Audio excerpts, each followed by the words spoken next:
Bien. Entonces ya han hablado de Toxoplasma. Ya saben que es la única especie de este género y la más importante. O sea, es la única, pero de todos los parásitos, este es un parásito extraordinario. Ya habrán visto sus particularidades en relación al ciclo, en relación a sus hospedadores y demás. Vamos a hacer un repaso, no del ciclo, solamente de los aspectos más puntuales que son necesarios ir tocando. Recordar que la toxoplasma es una parasitosis de los animales de sangre caliente. Y si decimos sangre caliente, estamos hablando de todos los mamíferos y las aves. ¿Sí? Y tiene como hospedadores definitivos a todos los félidos. No solo al gato, por si acaso, no solo al gato. Entonces, el gato, su nombre científico es Felis catus. Es el único félido doméstico. Y hay 41 especies de félidos silvestres en el mundo. De las 41 especies, hay 11 en Sudamérica. Y de las 11, debemos estar felices porque 10 hay en nuestro país. ¿Ok? Y lo importante es que, vean, hay 41 especies de félidos que pueden ser hospedadores definitivos del parásito. Más el gato, 42. Entonces, por eso pongo, si bien en las fotocopias dice tiene alta especificidad de especie, aquí he aclarado que tiene una especificidad de especie relativamente alta, porque no son animales distintos, todos son félidos, ¿entienden? Pero no es un félido, no es solo el gato. Por lo tanto, al ser varias especies, pues pongo que es relativamente alto. Solo félidos, pero de todas formas son un número más o menos significativo. Ahora, y los hospedadores intermediarios, ahí sí que la especificidad de especie es mínima. ¿Por qué? Porque pueden ser todos los mamíferos y todas las aves hospedadores intermediarios. Y el gato puede cumplir también el papel de hospedador intermediario. Por eso es que el gato o los otros félidos, que también pueden cumplir el papel de hospedadores intermediarios, también se denominan, por eso, hospedadores concretos. Es decir, el papel más importante es de hospedadores definitivos, porque si no hubiesen gatos, ¿sí?, este ciclo heteroxeno podría continuar o no. A ver, piensen que ya no hay ningún tipo de félidos. Ya han hecho el ciclo. ¿Podría continuar el ciclo o no? ¿Seguro? ¿Cómo? ¿Cómo? El humano puede consumir, algunas veces los quistes tisulares viajan a la musculatura, el humano puede consumir carne infectada y continúa su ciclo biológico sin un félido necesario. Ya, pero si el humano se infecta, ¿y cómo se infectan a partir del humano otros? Un félido, no hay félidos, ¿verdad? Otro carnívoro se lo tendría que comer al humano. Poco probable, ¿verdad? Pero sin embargo, el carnivorismo es una situación habitual, está ocurriendo todos los días, y ojo, pueden no ser félidos. ¿Entienden? Digamos un cánido. Imagínense un zorro que se coma aves o que se coma roedores. ¿Sí? Y el ciclo continúa, ¿verdad? Lo que no van a ver son ooquistes. Pero los ooquistes no son indispensables. ¿Por qué? Porque la transmisión puede continuar principalmente por quistes tisulares. ¿Se dan cuenta qué magnífico este parásito? Que a pesar de tener ciclo heteroxeno y de que, sí, son importantes los félidos, ¡ojo! Para su subsistencia no son indispensables. Magnífico, ¿verdad? Lo que no pasa, a ver, piensen ustedes, por ejemplo, en las tenias. Si no hay humano, pues no hay cisticercos, ¿verdad? En cambio, aquí no pasa lo mismo, entonces tomen en cuenta que. Ahora, justamente porque tiene muy baja especialidad de especies respecto a sus hospedadores intermediarios, hay varias especies que pueden ser, varias especies de félidos que pueden ser hospedadores definitivos, porque tiene diferentes mecanismos de infección, diferentes formas infectantes, es que es la parasitosis más extendida, ¿sí?, y frecuente en el mundo. ¿Ok? Y ya vamos a ver algunos datos más adelante. Bien, ahí están los hospedadores definitivos. Entonces, vean, siempre decimos los felinos. Pero ojo, lo adecuado es decir félidos, porque son de la familia Felidae, ¿no? A ese se pronuncia como E, Felidae. Y en los félidos hay dos subfamilias, la familia Feline y la familia Pantherae. ¿Y qué son los panterinos? Los panterinos son los grandes félidos. Dime un félido grande. El tigre, por ejemplo. Dime otro. El león. ¿Sí? Esos son los félidos grandes, no son los únicos. ¿Sí? Y están los felinos. Y los felinos son los félidos pequeños.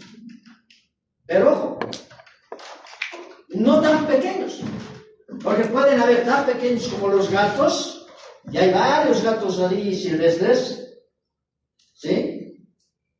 Pero, por ejemplo, está el puma. Todos habrán visto un puma, ¿sí?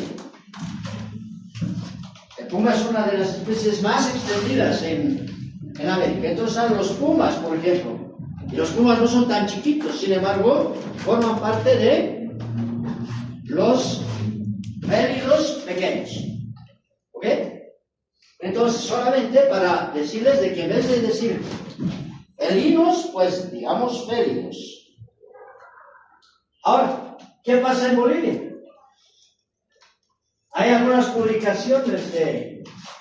Esta es una publicación más dirigida a niños. Hay otra publicación dirigida a niños y ahí están, esas son las 11 especies. Y ustedes aquí, ojo, no vamos a preguntar esto, Pero, a ver, deme el nombre científico de un félido silvestre boliviano. No les vamos a preguntar. Esto es solamente para que tomemos en cuenta y dejemos de pensar solamente en el gato doméstico. ¿Ok? Entonces, vean, aquí pueden notar ustedes que uno está en azul, es el jaguar, es el único panterino que existe en Sudamérica.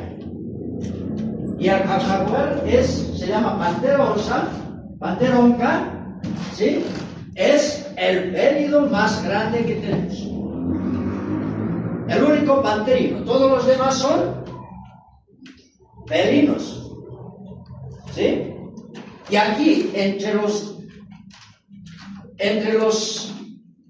que están aquí, entre los 10 que están, no está el gato doméstico, porque todos estos son silvestres. Por lo tanto, hay 10 de estos más el gato doméstico. ¿Cómo se llama el gato doméstico?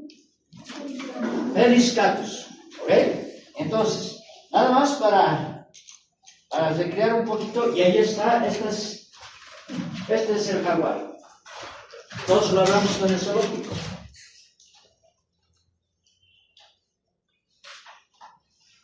Todos los mamíferos son hospedadores intermediarios de toxoplasma. Todas las especies. Ojo, aquí es una muestra nada más. Y todas las aves. Y obviamente en los mamíferos está el Homo sapiens. Todos los zoitos de Toxoplasma gondii tienen esta forma, ¿sí? Y habrá los zoitos que se reproduzcan rápidamente en la fase invasiva, ¿verdad? Que son los taquizoitos, que se reproducen rápidamente dentro de las células, dentro de muchas células, ¿sí? Aquí, por ejemplo, están en un macrófago y aquí están en un monocito. Cuando están dentro del monocito, esto se llama pseudoquiste. ¿Por qué pseudoquiste? Porque no tiene pared quística, solamente es la membrana celular. Pero luego la membrana celular se rompe y salen los parásitos, como en este caso, ¿sí? Y después colonizan otras células. ¿Ok? Y después de un tiempo de replicarse rápidamente, van a irse a localizar a ciertos tejidos, principalmente sistema nervioso central, principalmente musculatura y principalmente retina. Y ahí se van a formar una pared quística y en su interior los parásitos ya se reproducen lentamente. Esos son los bradizoitos. ¿Ok? Y después de cumplir su ciclo biológico, los parásitos, en el intestino, en las células epiteliales del gato o de los otros felinos, entonces se forma el ooquiste, ¿verdad? Y el ooquiste sale al medio ambiente no esporulado, es decir, el ooquiste con su doble cubierta y en su interior una sola masa. ¿Sí? Una sola masa. Esa masa se va a dividir en dos. Y entonces aquí tenemos dos estructuras dentro del ooquiste. Y esos son los esporoquistes. Y vean, aquí todavía no hay nada y luego dentro de un tiempo muy breve se forman en su interior, dentro de cada esporoquiste, 4 esporozoitos. Aquí es el proceso, vean. ¿Sí? Cómo sale el proceso de esporulación y cómo alcanza su estadio infectante. ¿Dónde? En el medio ambiente. ¿Sí? Esto ocurre en algunos días y puede variar en función de la temperatura, puede variar en función de la radiación, ¿ok? Y eso puede ocurrir en diferentes lugares. Por ejemplo, una cosa importante, que esta esporulación puede ocurrir, por ejemplo, en la arena del gato.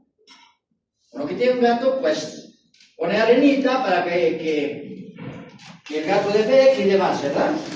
Entonces, salen estos ooquistes no infectantes, esporulan, y en la arena, en unos días, si es que no cambiamos seguido, pues puede haber en la arena la forma infectante que es el ooquiste.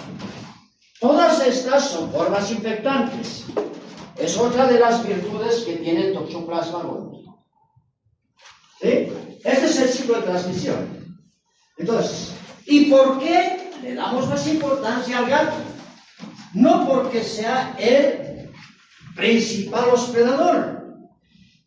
Todos los félidos cumplen el mismo papel. Lo que pasa es que los gatos están con el humano, son la única mascota humana de los félidos, ¿verdad? Entonces es por eso la importancia. Entonces sabemos que salen los ooquistes, pueden contaminar vegetales, esporular, ya son infectantes, y después a partir de la contaminación de los vegetales, lechugas, judías, etc., entonces se pueden infectar los animales, ¿verdad? Yo qué sé, comiendo pasto, bebiendo agua contaminada. Pero también se pueden contaminar, se pueden infectar, más bien se pueden infectar los humanos, ingiriendo estos vegetales contaminados. ¿Sí?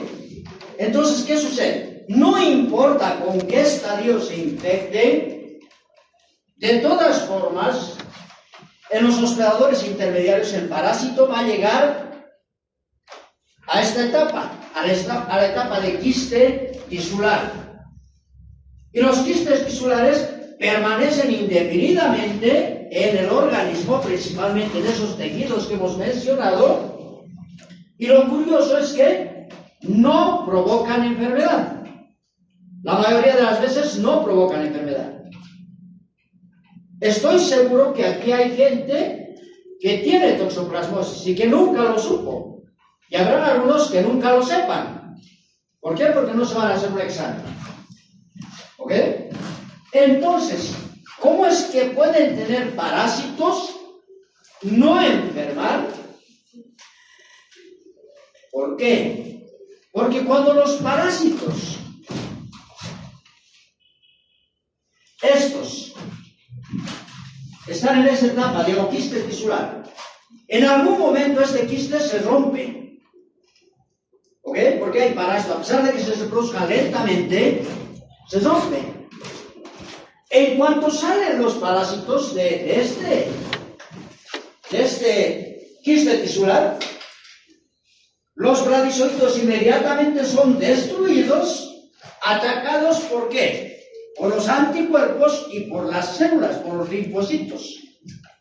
Entonces destruyen al parásito. Entonces, ¿qué está haciendo el parásito ahí en el quiste tisular? Está aislado de la respuesta inmunitaria. Y ese estado del individuo infectado, que puede ser un humano, puede ser cualquier animal que tenga quistes tisulares, a ese estado se le conoce con el nombre de estado de premonición o inmunidad concomitante. ¿Qué quiere decir estado de premonición o inmunidad concomitante?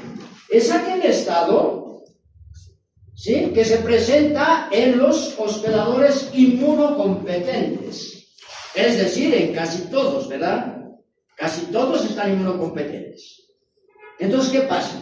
Se infecta con el parásito. El parásito se va a localizar en sus tejidos. Pero no va a poder ser destruido por la respuesta inmunitaria. ¿Por qué? Porque está enquistado. ¿Ok? Eso queda determinado. Hay una buena respuesta inmunitaria porque es un inmunocompetente. Entonces, los quistes están ahí. Pueden estar en el cerebro. En cuanto el parásito sale, la respuesta inmunitaria lo destruye. Entonces, no es posible que haya reactivación de la enfermedad.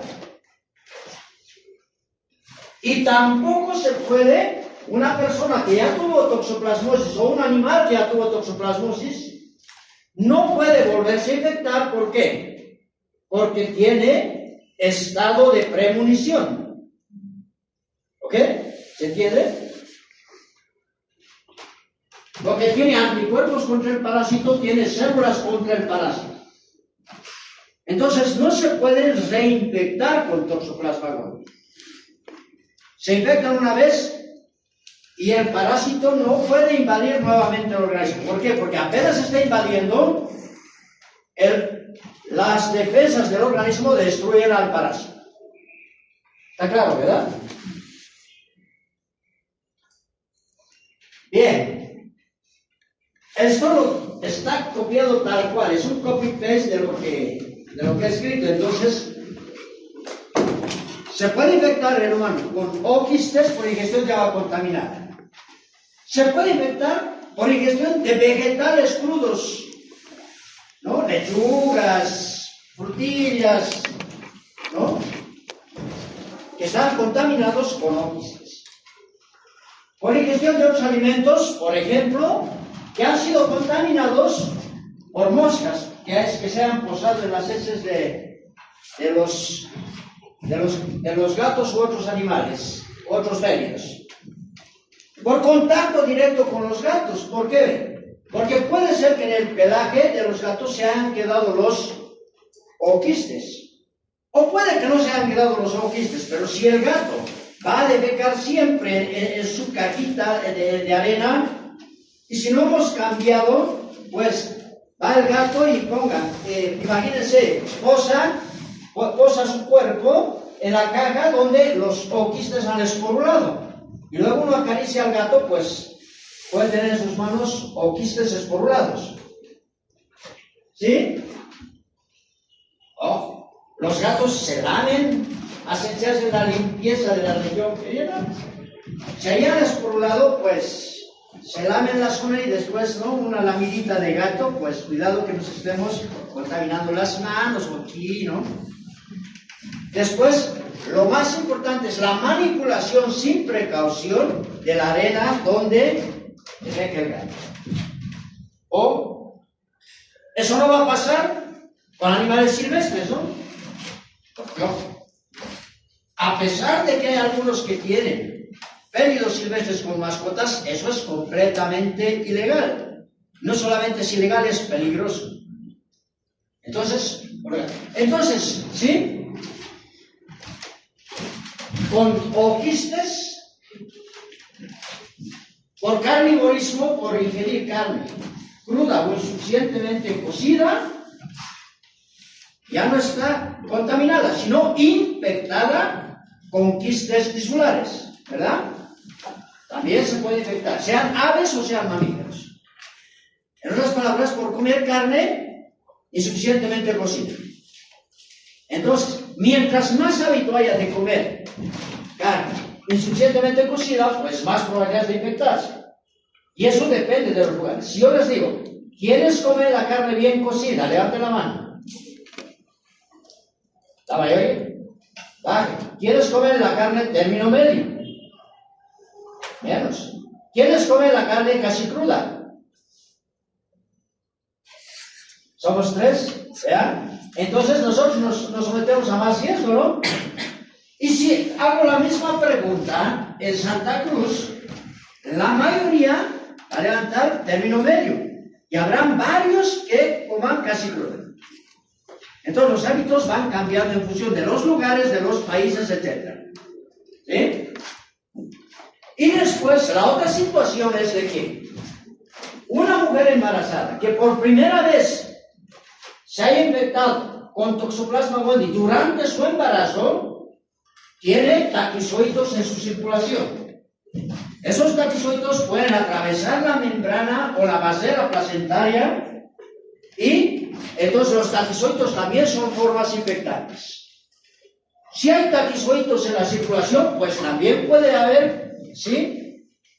Por transfusiones sanguíneas, por ejemplo, la transmisión. ¿Por qué? Yo qué sé, digamos, este es el donante, pero está asintomático, a pesar de que esté cursando con la fase invasiva de la infección. Entonces, cuando van a ¿quiénes han donado sangre? Levanten la mano. ¿Sí? Cuando han ido a donar, les han hecho muchos exámenes, pero no les han hecho para toxoplasmosis. Entonces, puede ser que alguien esté con primera infección, no lo sabe, no tiene síntomas, y de pronto esa sangre igual le transfunde a otra persona. ¿Sí? Obviamente tiene que coincidir una primera infección con el momento de la donación, ¿verdad? También puede ocurrir eso cuando se hace trasplante de órganos. Y cuando se hace trasplante de órganos pueden ser los taquizoides o puede ser que se esté trasplantando un tejido donde haya quistes tisulares. ¿Ok? Pero ¿por qué es importante el trasplante? Porque para que no rechace el tejido, pues se inmunosuprime a la persona, no se le inmunodeprime, se le inmunosuprime. Eso quiere decir que se le baja la respuesta inmunitaria con medicamentos para que no rechace el tejido donado. Entonces, imagínense, le está bajando la respuesta inmunitaria. Si en el tejido había toxoplasma, entonces se rompe el estado de premonición. En el tejido, no en el individuo. Ahora, si el individuo tenía toxoplasmosis, ¿sí? Y le inmunodeprime, pues se puede reactivar la toxoplasmosis que tenía, ¿me entienden? O sea, es importante saber qué pasa con el donante y qué pasa con el receptor. ¿Ok? Porque si vamos a utilizar drogas inmunosupresoras, cuidado, que estemos provocando una reactivación y una toxoplasmosis. ¿Por qué? Porque rompemos el estado de premonición, lo inmunodeprimimos. Y mucho cuidado de que a veces puede ser que coman la carne bien cocida, pero quienes preparan la carne, pues no lo hacen con guantes, ¿no? Entonces, al manipular la carne, si la carne tenía quistes tisulares, pues esos quistes tisulares se pueden quedar en la mano. Imagínense carne molida y están haciendo unas albóndigas, unas hamburguesas, ¿no? A ver si está bien condimentado, suficiente sal. Puede ser que se esté infectando. A pesar de que la persona normalmente coma bien cocida la carne, cuidado en el momento de preparar. O no solamente en el momento de preparar. Imagínense los utensilios. Los utensilios, con el mismo utensilio, ha cortado la carne, no ha lavado, etc. Y después corta un pan, digamos, para un sándwichito, pues puede que ahí, aunque esté comiendo un sándwich de carne bien cocida, puede ser que el cuchillo haya servido de vehículo para que en el pan hayan quistes tisulares. ¿Verdad? O sea, las posibilidades que tiene el parásito son importantes. Tomen en cuenta esto. Una mujer embarazada sin guantes, moviendo la arena del gato, se podría haber contaminado las manos, después un sándwichito, ¿no? Se infecta por primera vez durante su embarazo y puede después nacer un niño infectado. Entonces, ya hemos mencionado la situación de los quistes tisulares con las imágenes. Ahora, la transmisión vertical. La transmisión vertical es muy importante. ¿Por qué? Porque de todas formas la infección en una mujer embarazada por lo general va a ser asintomática también. Solamente será posible la transmisión vertical desde la madre cuando la madre se haya infectado por primera vez durante su embarazo. Eso quiere decir que antes no se infectó. Por lo tanto, va a tener primoinfección durante su embarazo. Significa que la mujer no tiene células de linfocitos T contra el parásito y no produce anticuerpos contra el parásito. ¿Por qué? Porque ni siquiera ha tenido contacto con el parásito. ¿Me entienden? Entonces, solamente cuando haya primoinfección.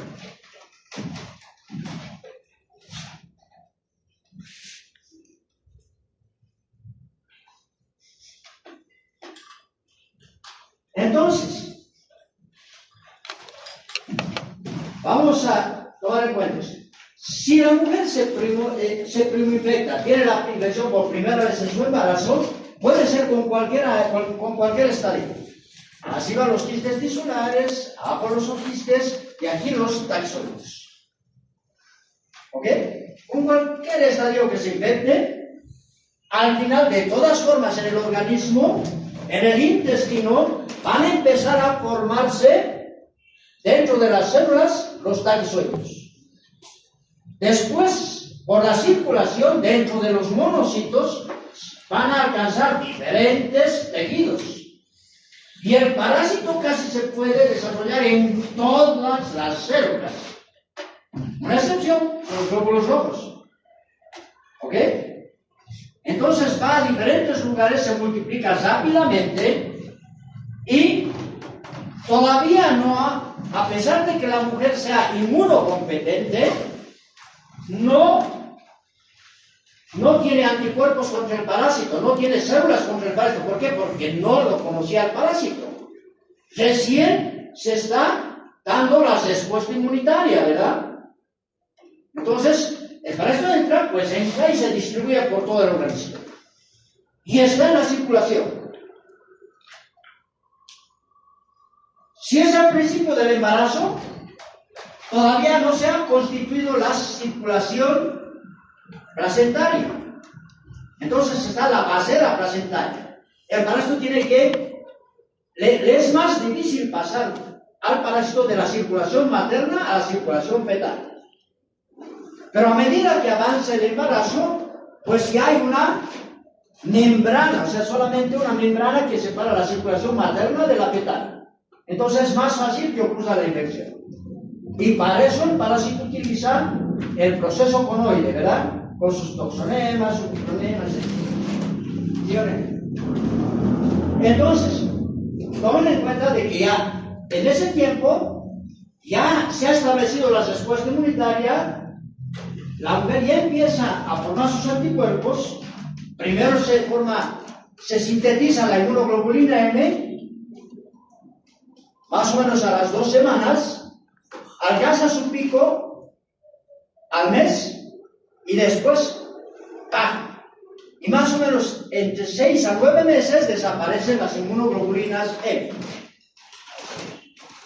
Y al final de la segunda semana empiezan a incrementarse las inmunoglobulinas G. Alcanza su pico, dura unos meses y hay una alta cantidad de inmunoglobulina G.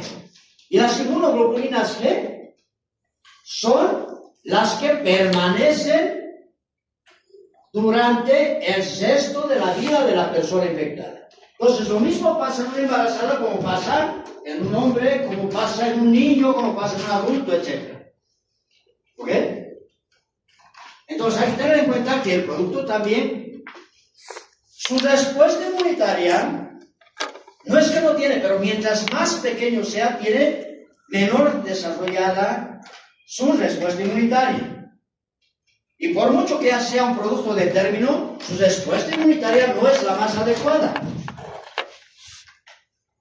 ¿Y qué va a pasar? No nos olvidaremos de que la inmunoglobulina G atraviesa la vasera o la membrana placentaria. Por lo tanto, los anticuerpos de la madre pues se van a encontrar en el producto. ¿Verdad? Recuerden eso.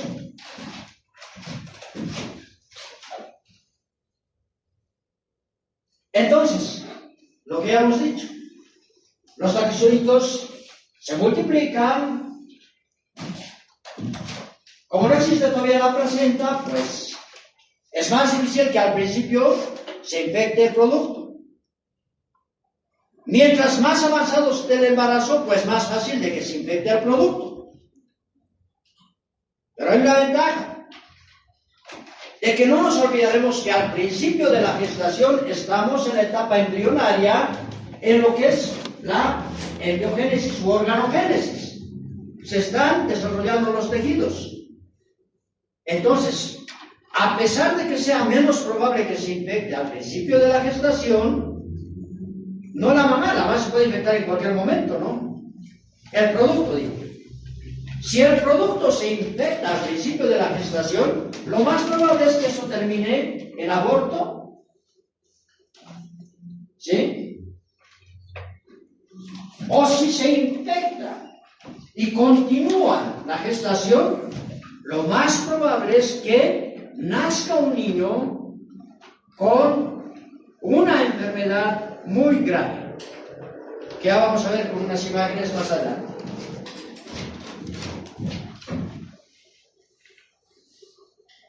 Entonces, aquí estos datos que les voy a mostrar son de esta guía en relación a esto. Ojo, no les vamos a pedir porcentajes por si acaso, esto es un trabajo porque no se puede variar, pero más o menos, ¿sí? Si es antes de las 13 semanas de gestación, primer trimestre, ¿verdad? Entonces, vean, hay 5 a 15% de que si la madre se ha infectado, se ha infectado por primera vez al principio de su embarazo, en el primer trimestre, la posibilidad de que el parásito pase de la circulación materna a la circulación fetal es de 5 a 15%. ¿Ok? O sea, es baja, muy baja. Lo más probable es que no se infecte. Pero ¿qué pasa? Si se infecta, hay 60-80%, ¿sí?, de posibilidades de que hayan anormalidades en el producto. Y anormalidades graves, que ya van a ver con imágenes. Si es en el segundo trimestre, la posibilidad de infectarse, el producto es de 25 a 40%. Es mayor. Pero las posibilidades de que hayan anormalidades debidas a la infección, es decir, que el cuadro sea severo, sí son de 15 a 25%. Menos, ¿verdad? Más posible que se infecte, pero felizmente menos grave. ¿Y qué pasa si es en el tercer trimestre? 30 a 75% de riesgo de transmisión.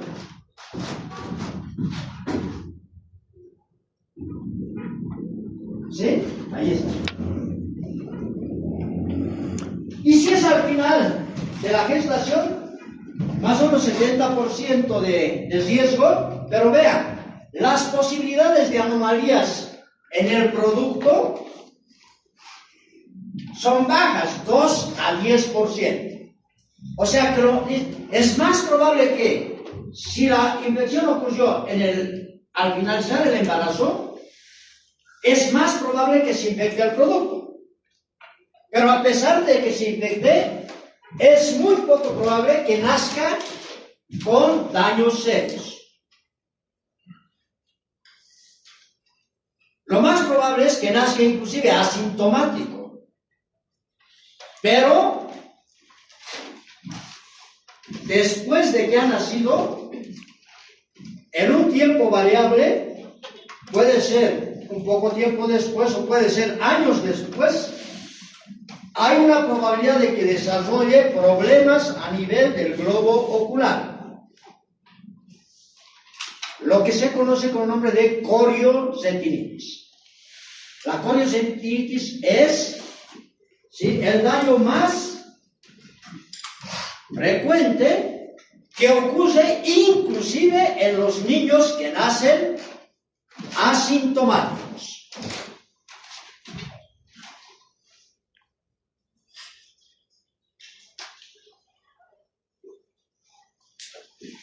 Y esto es lo más grave. Esta es la toxoplasmosis en su extremo mayor cuando se adquiere por vía transplacentaria. Lo que se llama toxoplasmosis congénita.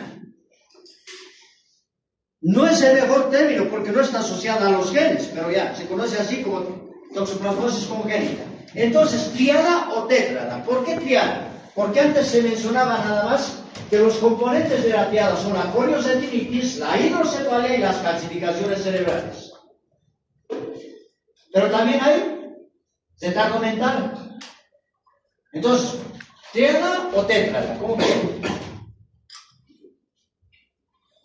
Entonces, no nos olvidaremos. La causa de que ocurra una transmisión transplacentaria es que hayan tanquizoitos en la sangre materna. Eso ocurrirá solamente si hay primoinfección durante el embarazo. Es decir, si la madre no se infectó antes. Hidrocefalia. El recién nacido con una cabeza grande, el tamaño puede variar, ¿sí? ¿Por qué es grande? Porque en el recién nacido no están soldados los huesos, ¿verdad? Hay las fontanelas. Entonces, vean esto, ¿sí? Esos son los ventrículos. Los ventrículos no son tan grandes. Porque a consecuencia de las calcificaciones, que hay calcificaciones cerebrales, que vamos a ver, aquí están algunas, ¿sí?, se obstruye la circulación del líquido cefalorraquídeo. Entonces eso va dilatando las cavidades ventriculares. Al dilatar las cavidades ventriculares, pues eso también desplaza la masa encefálica. Como no están soldados los huesos del cráneo, pues eso se agranda, ¿verdad? Entonces, esto es lo que una cabeza grande, y eso se debe a la hidrocefalia. El otro componente, las calcificaciones cerebrales. ¿Por qué? Porque el parásito ha dañado el tejido y se pueden ver aquí en la radiografía que hay calcificaciones cerebrales.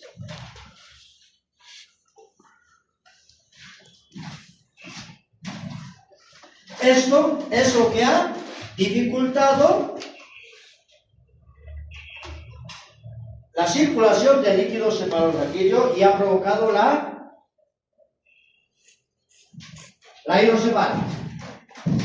Bien, si bien puede existir eso, hay algunos casos, en vez de hidrocefalia, con mucha menos frecuencia, puede haber, por ejemplo, lo que es la microcefalia, o sea, cabezas bien chiquitas. Si bien el daño es principalmente la coriosetinitis, es decir, en las membranas del ojo, principalmente en la parte posterior, tomen en cuenta que viendo fondo de ojo, esto es normal, esto y esto es normal. Pero ojo, aquí ya podemos ver daño. ¿Sí? Esto ya es una coriosetinitis, pero puede ser un daño tan importante como este, o más importante como esto.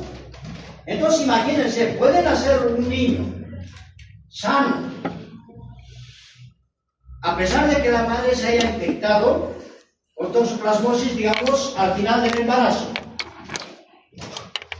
No tiene manifestaciones clínicas, pero puede desarrollar, ha nacido sano y puede desarrollar coriosetinitis. Y va perdiendo la agudeza visual y puede quedar ciego.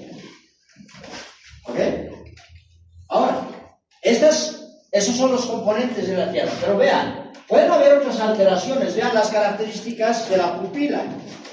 Pueden haber múltiples daños. No vamos a entrar en el detalle, pero la imagen y ahí lo está mostrando. Entonces, hemos dicho la tríada de Sabin, hidrocefalia, calcificaciones cerebrales, coriosetinitis. Hay que hacer el diagnóstico diferencial con el síndrome de Torch. ¿Qué es Torch? Es un conjunto de manifestaciones clínicas similares producidas por infecciones que se han adquirido de la madre durante el embarazo. La madre se ha infectado, pues y luego el producto. ¿Cuáles son Torch? ¿De dónde viene Torch? De toxoplasmosis o de otras infecciones. ¿Cuáles son las otras infecciones? Sífilis, parvovirus B19, hepatitis B y C, virus de la inmunodeficiencia humana, varicela, Zika y algunas otras. R, de rubiola. C, de citomegalovirus y de enfermedad de Chagas. H, de herpes simple. Herpes simple 1 y herpes simple 2. Entonces hay que hacer el diagnóstico diferencial a partir de la clínica. ¿Cómo vamos a hacer? Pues hay que hacer serología en la madre, ¿no? Porque ojo, no tiene sentido que hagamos serología en el producto porque son anticuerpos de la madre. Y vamos a ver cómo se hace el diagnóstico. Se tiene que pensar primeramente en toxoplasmosis y luego ir descartando las otras. Vean. Es una pena que un niño haya tenido toxoplasmosis, que nazca con toxoplasmosis.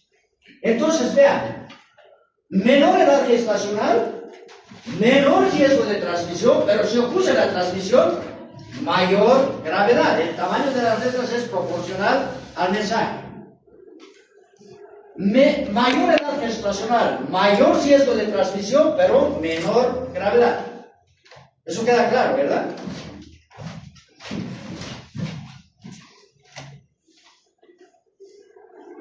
Entonces, ¿cuáles son los cuadros clínicos? Son muchos los cuadros clínicos, solamente vamos a hablar de algunos. Entonces, si la persona es inmunocompetente, lo más probable es que la toxoplasmosis solo sea una infección, que no hayan manifestaciones clínicas.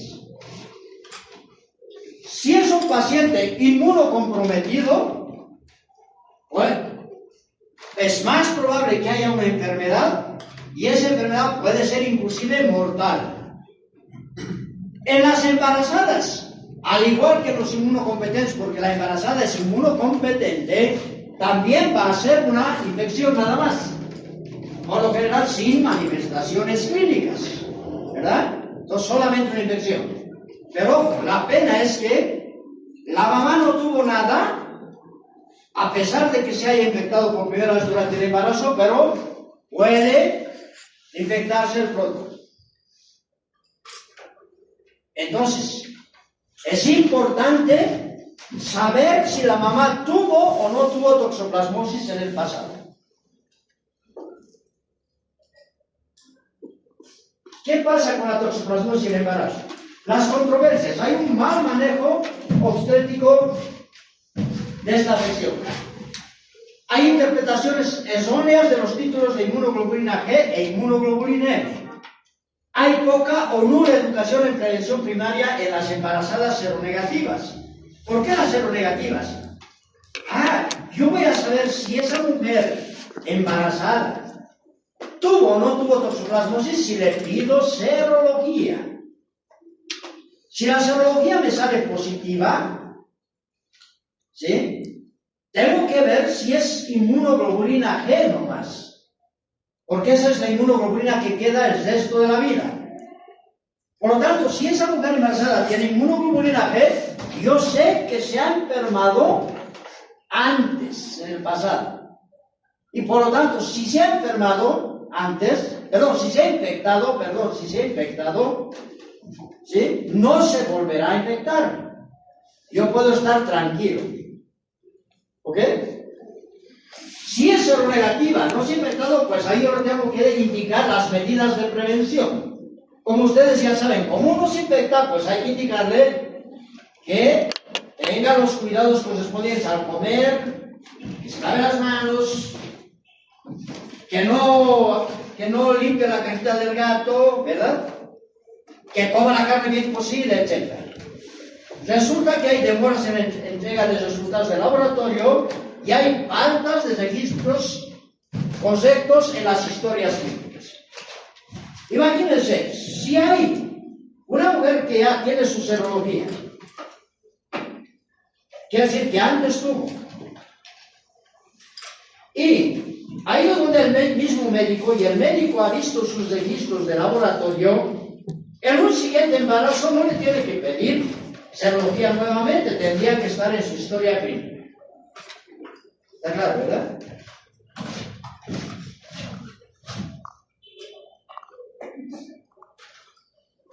¿Cuáles son las manifestaciones clínicas en los inmunocompetentes? Rara vez hay manifestaciones clínicas en los inmunocompetentes. Es el 85 a 90% de las veces es una infección asintomática. En el 10 a 15% se pueden presentar manifestaciones clínicas, pero por ejemplo, se presenta una linfadenitis generalizada, eso quiere decir inflamación de ganglios linfáticos en diferentes partes del cuerpo. ¿Ok? Puede haber un poquito de elevación de la temperatura. Puede haber malestar general, pero a ver, eso no les está diciendo nada. Nadie va a decir, esto es toxoplasmosis. Y es más, las personas ni siquiera acuden a la consulta, porque es algo muy leve. ¿Ok? Puede haber una toxoplasmosis diseminada, inclusive en los inmunocompetentes, no se sabe exactamente por qué. Puede haber encefalitis, inflamación a nivel del cerebro, miocarditis, inflamación en el corazón, neumonitis, una inflamación pulmonar. Puede haber coriocetinitis también, inclusive en inmunocompetentes, pero muy rara vez.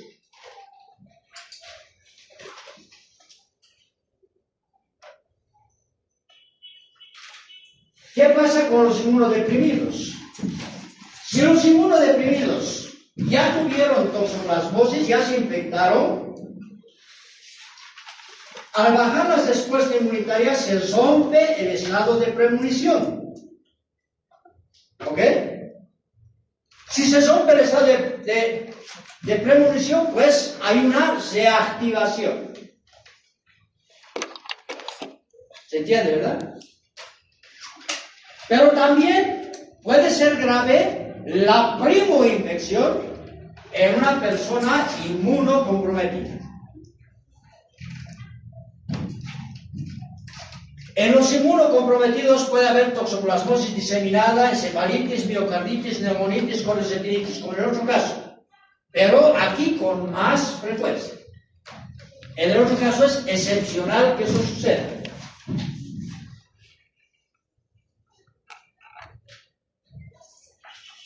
En pacientes con el virus de la inmunodeficiencia humana que han llegado a tener SIDA, que ya se han inmunodeprimido por la parasitosis, mejor dicho, por la virosis, por el virus de la inmunodeficiencia humana, y han llegado al estado de SIDA, síndrome de inmunodeficiencia adquirida, entonces, sí, es la principal causa de déficit neurológico focal.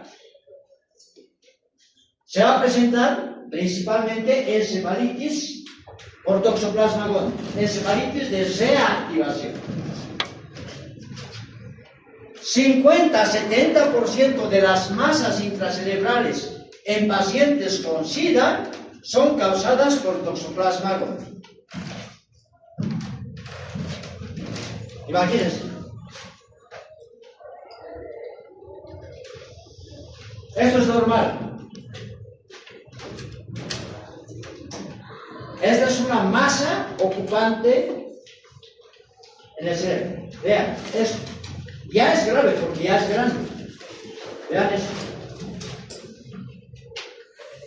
Eso es grave. Y es que la toxoplasmosis es una enfermedad oportunista.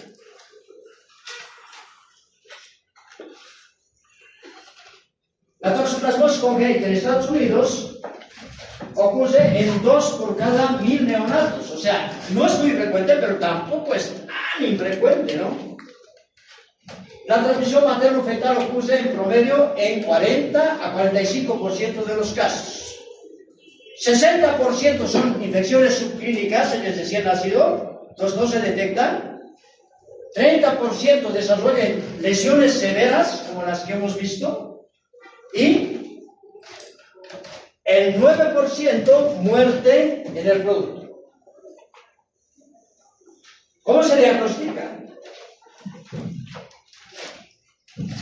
Se pueden intentar procedimientos de diagnóstico directo, ver al parásito, pero eso es casi imposible. Se pueden buscar al parásito en tejidos, inocular muestras del paciente en animales de laboratorio, se puede hacer cultivo celular, ¿sí? Y se puede hacer biología molecular. Pero encontrar al parásito y verlo es casi imposible. Imagínense, el parásito puede estar en el cerebro. Vamos a hacer una biopsia del cerebro y tomamos una muestra, pero ¿de qué parte? Complicado. Está en musculatura, pero ¿dónde? ¿Cómo tomamos una muestra? Entonces es casi imposible, casi imposible. Entonces, principalmente el diagnóstico se hace con pruebas serológicas. Las que más se utilizan, las técnicas de ELISA. ¿Sí? La técnica de inmunofluorescencia indirecta. Y ahora, una muy importante es el test de avidez. Entonces, para yo saber si la persona está con una infección reciente, no solo tengo que saber si tiene anticuerpos contra el parásito, tengo que saber qué anticuerpos. Me tengo que preguntar, ¿solamente inmunoglobulina G? Si es solamente inmunoglobulina G, quiere decir que son los anticuerpos que se han formado de una infección pasada y quedan. Si es que tiene inmunoglobulina M, solamente inmunoglobulina M, es probable que más tarde haya inmunoglobulina G más. Si tiene inmunoglobulina M e inmunoglobulina G, pues es probable que eso corresponda a una primoinfección. ¿Ok? Entonces no es suficiente con la serología. Y decir, positivo, listo. ¿Qué van a hacer? ¿Le van a hacer tratamiento a alguien que no necesita? Antes,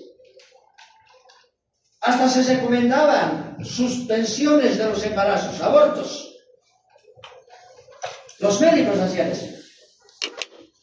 Cuando más bien la persona estaba protegida. ¿Ok? Y bueno, y el diagnóstico molecular, ¿no? Con eso. Aquí vamos a ver un poquito. ¿Cómo vamos a interpretar? En personas inmunocompetentes, ¿cómo se tiene que hacer el diagnóstico serológico? Se tienen que utilizar por lo menos dos técnicas diferentes. ¿Ok?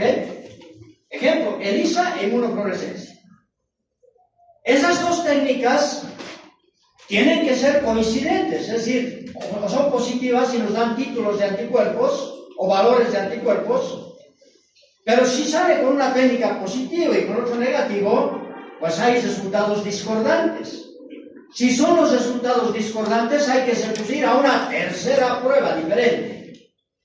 ¿Ok? Entonces, dos pruebas coincidentes por lo menos. Bien, si con las dos pruebas diferentes encontramos que hay IgM positiva e IgG negativa, o positiva en ascensos a títulos altos, entonces tenemos que hacer el test de avidez. Porque eso me está indicando que parece una infección reciente. ¿Por qué? Porque hay inmunoglobulina M. ¿Ok? Ahora, ¿qué es el test de avidez? No les voy a explicar, es muy complejo. Lo único que ustedes tienen que entender es que el test de avidez, si tiene baja avidez, es una toxoplasmosis aguda. Entonces, venga, estamos combinando la presencia de IgM e IgG y el test de avidez. ¿Sí? O sea, tiene IgM y tiene test de avidez con baja avidez, eso es una toxoplasmosis aguda. Si tiene IgG nada más y no tiene IgM, ¿sí? Y el test de avidez, aquí está. El test de avidez, aquí hay alta avidez, ¿sí? Aquí tiene que decir alta, ¿ya?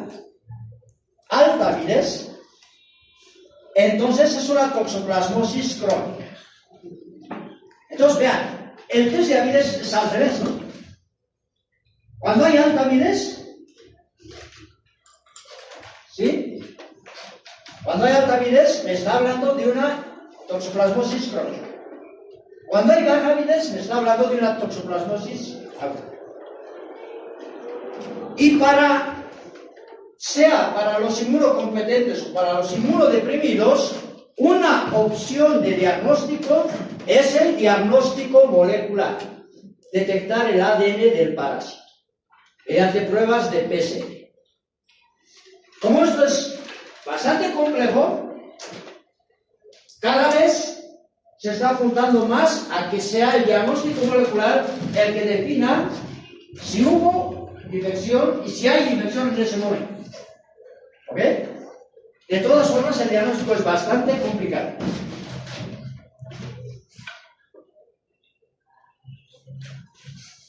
Para entender lo de la curva de anticuerpos, vean, se ha infectado, aquí ha sido la infección, habían parásitos, taquizoitos, ¿sí? Pero esos taquizoitos todavía no se detectan, ¿sí? Porque no se buscan, no hay manifestaciones clínicas ni nada. Más o menos al empezar la primera semana se empiezan a sintetizar las inmunoglobulinas M, alcanzan su pico al mes más o menos, y luego van decreciendo y desaparecen en pocos meses, 9 meses. A veces dura más de un año, pero por lo general desaparecen. Luego, después, ¿sí? Ya al final de la segunda semana se empiezan a sintetizar las inmunoglobulinas G.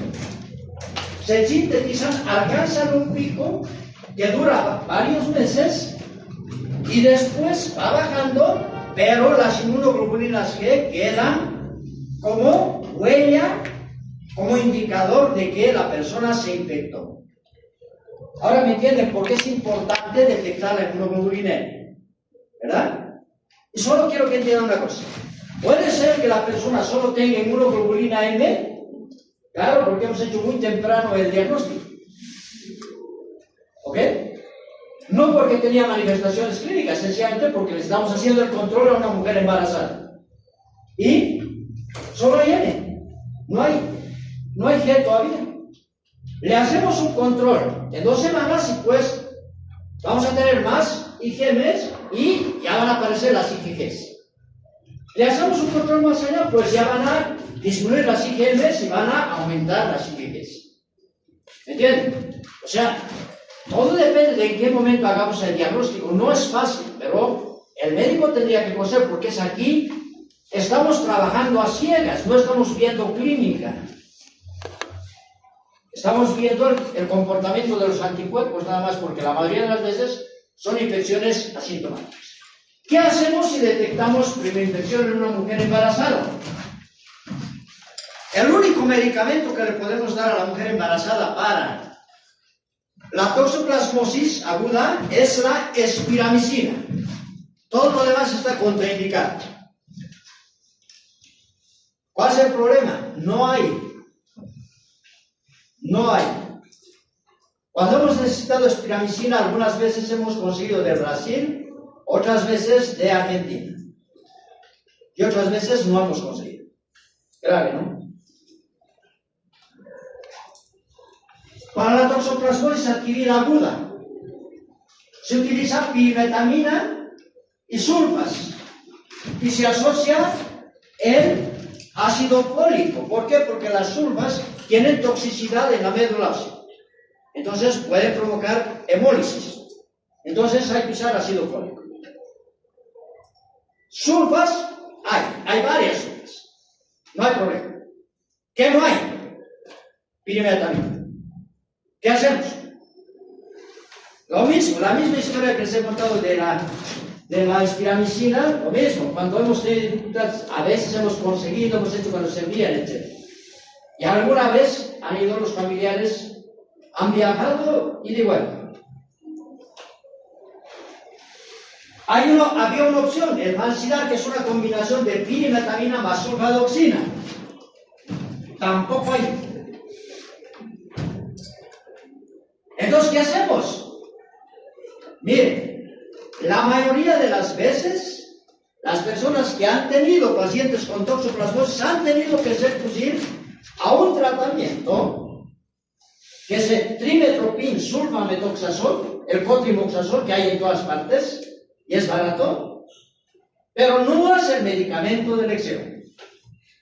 ¿Por qué han tenido que recurrir a eso? Porque estas cosas no hay. Grave, ¿no? Por eso es que la toxoplasmosis está entre las enfermedades olvidadas.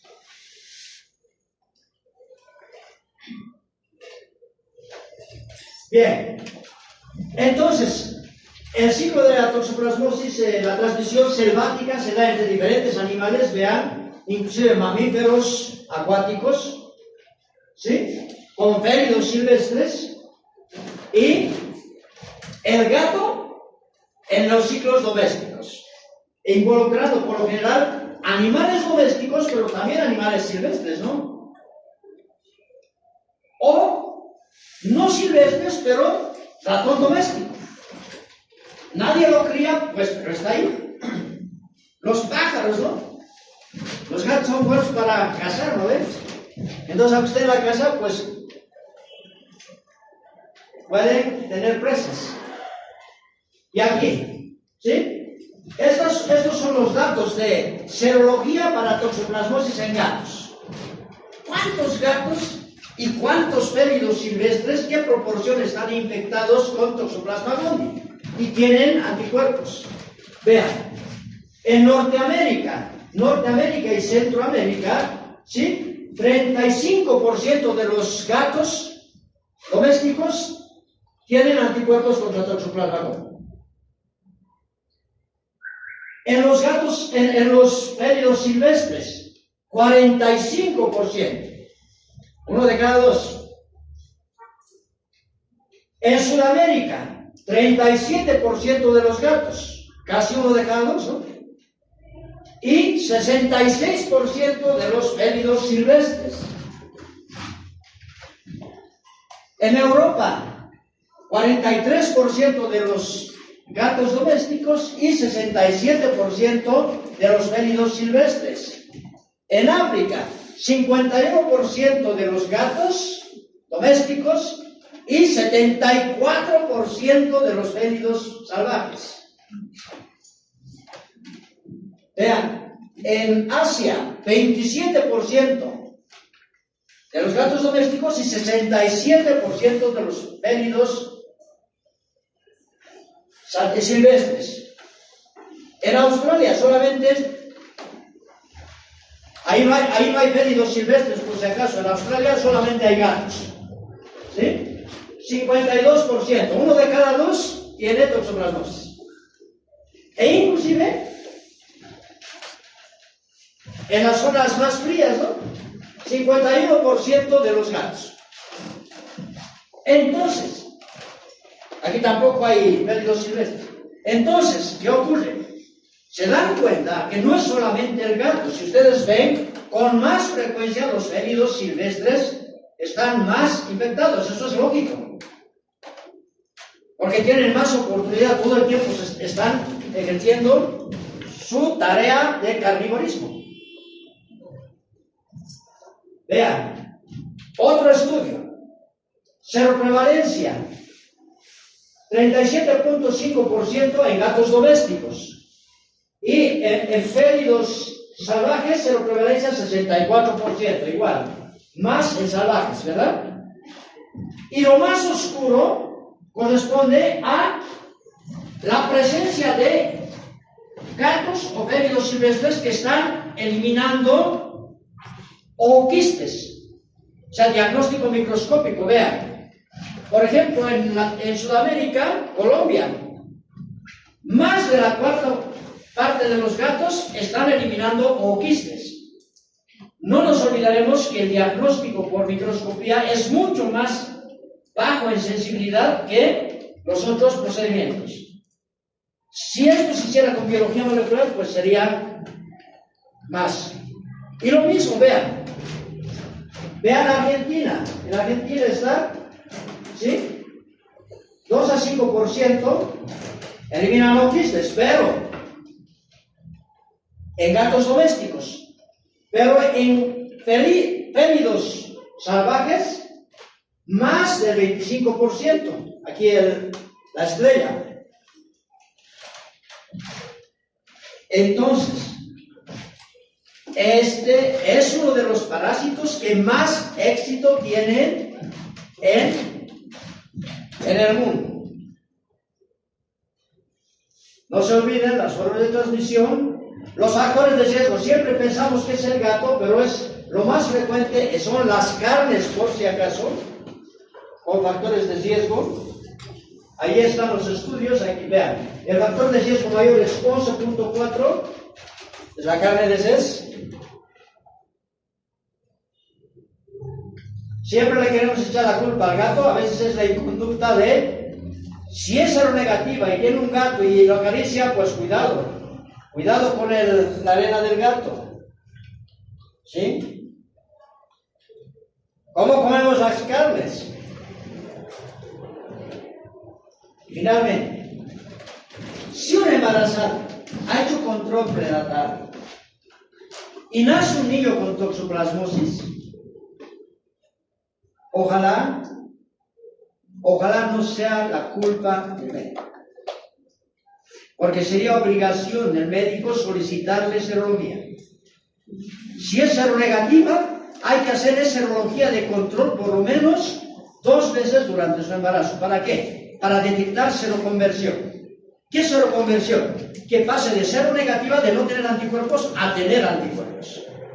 ¿Y por qué antes no tenía? Porque no tuvo contacto con el parásito. ¿Por qué ahora tiene? Porque tuvo una prima infección durante el embarazo. Si detectamos primera infección, pues podemos hacer el tratamiento. Y podemos hacer los esfuerzos para conseguir los medicamentos. ¿Ok? Vean ustedes. Espero que haya sido más o menos claro. De todas formas está bastante explicado.